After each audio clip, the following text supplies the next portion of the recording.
new training for teachers a year after some Greenwood Leadership Academy parents complained about how some educators handled bias and children dealing with trauma.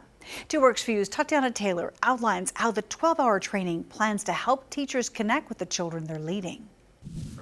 This activity may look like a game, but social-emotional learning and trauma instructor Stephanie Tai uses it as a hands-on experience in understanding trauma's impact on the brain. So what they're doing is actually building the brain with pipe cleaners and straws.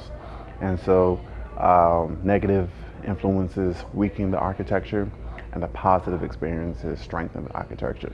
So at the end of the game, they'll see how all these experiences have played out over the course of this young person's life. Greenwood Principal Carter says he hopes this kind of training helps his teachers understand their students better and empathize when they otherwise might be frustrated. Also understanding that, children don't come to us because they want to be mean. They don't come to us angry because they want to be angry. Things have occurred in their lives that have caused them to be at this point. And so it's our job to undo some of those things. Writing teacher Brittany Buck tells me she wishes she had training like this years ago. Learning what things trigger them, and sometimes kids don't want to fight, sometimes they shut down.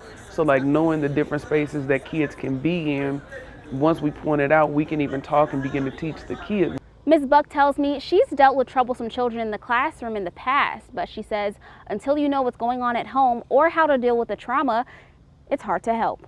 It might be gangs or drugs or, whatever that is. Sometimes people are really confined because they cannot move.